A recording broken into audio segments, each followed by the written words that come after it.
everybody, I have this book to read for you guys. I think you'll like it. It's called The Story About Ping. And here is Ping. Once upon a time, there was a beautiful young duck named Ping. Ping lived with his mother and his father and his 2 sisters and 3 brothers and 11 aunts and 7 uncles and 42 cousins. Whew. Their home was a boat with 2 wise eyes on the Yangtze River.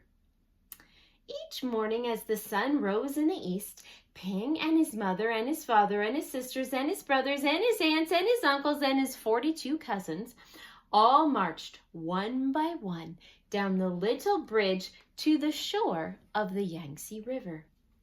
All day they would hunt for snails and little fishes and other pleasant things to eat. But in the evening, as the sun set in the west, la la la la would call the master of the boat. Quickly, Ping and all his many family would come scurrying.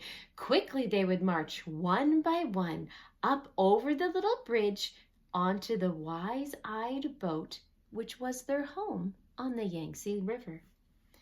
Ping was always careful, very careful, not to be last, because the last duck to cross over the bridge always got a little spank on the back. But one afternoon, the shadows grew long. Ping did not hear the call because at that moment, Ping was the wrong side up, trying to catch a little fish. By the time Ping was right side up, his mother and his fathers and his aunts were already marching one by one up over the bridge. By the time Ping neared the shore, his uncles and his cousins were marching over. And by the time Ping reached the shore, the last of his 42 cousins had crossed that bridge. Ping knew that he would be last, the very last duck if he crossed that bridge. Ping did not want to be spanked. So he hid. Ping hid behind the grasses. As the dark came and the pale moon shone in the sky, Ping watched the wise-eyed boat slowly sail away down the Yangtze River. All night long, Ping slept near the grasses on the bank of the river with his head tucked under his wing. And when the sun rose up in the east, Ping found that he was all alone on the Yangtze River. There was no father or mother or sisters or brothers or aunts or uncles and no 42 cousins to go fishing with Ping. So Ping just started out to find them, swimming down the yellow waters of the Yangtze River. As the sun rose higher in the sky, boats came. Big boats and little boats, fishing boats and beggars' boats, houseboats and raft boats, and all these boats had eyes to see with. But nowhere could Ping see the wise-eyed boat that was his home. See all the eyes painted on the boats? Yeah.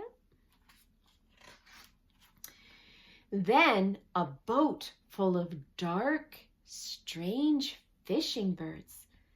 Ping saw them diving for fish for their master. As each bird brought a fish to his master, he would give a little fish for pay. Closer and closer swooped the fishing birds near Ping. Now, Ping could see the shiny rings around their necks. Rings of metal made so tight the birds could never swallow the big fish that they were catching.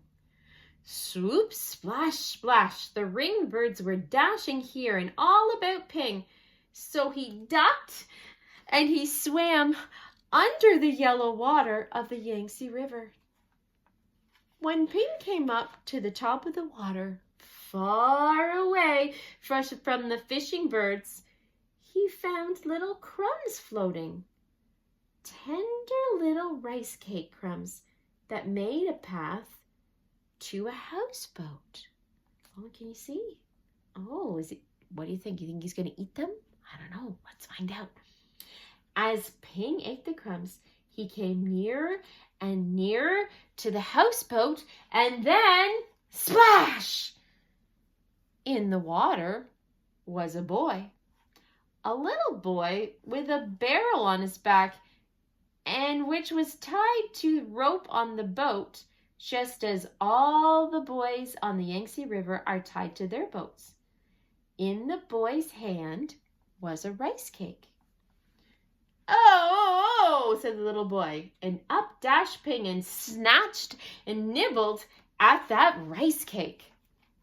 Quickly, the boy grabbed Ping and held him tight.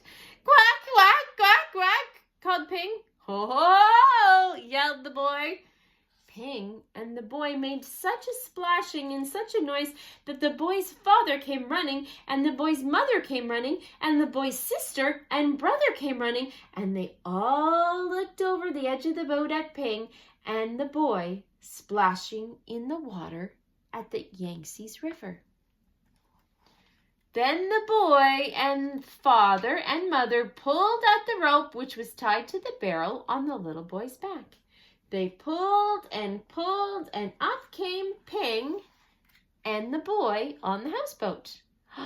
Oh, a duck dinner has come to us, said the boy's father. I will cook him with rice at sunset tonight, said the boy's mother. No, my nice duck is too beautiful to eat, said the boy. But down came a basket over Ping, and he could see no more of the boy or the boat or the sky or the beautiful yellow water of the Yangtze River. All day long, Ping could only see the thin lines of the sun which shone through the cracks in the basket. Ping was very sad. After a long while, Ping heard the sound of oars and felt the jerk, jerk, jerk of the boat as it rowed down the Yangtze River. Soon the lines of sunshine which came through the cracks of the basket turned rose color, and Ping knew that the sun was setting in the west. Ping heard footsteps coming near him. Oh. The basket was quickly lifted, and the little boy's hands were holding Ping. Quickly, the boy dropped Ping over the side of the boat, and Ping slipped into the water, the beautiful yellow water of the Yangtze River. Ping heard this call. La la la la la la lee. Ping looked, and near the bank of the river was the wise-eyed boat. That was Ping's home, and Ping saw his mother and his father and his aunts all marching one by one up over the little bridge. There they all are, and the 42 cousins. Swiftly, Ping turned and swam and paddled toward the shore. Now Ping could see his uncles marching one by one. Paddle, paddle, Ping hurried towards the shore. Ping saw his cousins one by one. Paddle, paddle, paddle, Ping neared the shore, but as Ping reached the shore, the last of Ping's 42 cousins marched over the bridge, and Ping knew that he was late again. But up marched Ping, up over the bridge, and spank came the little Spank on Ping's back. Then at last, Ping was back with his mother and his father and his 2 sisters and 3 brothers and 11 aunts and 7 uncles and 42 cousins. Home again on the wise-eyed boat on the Yangtze River. The end.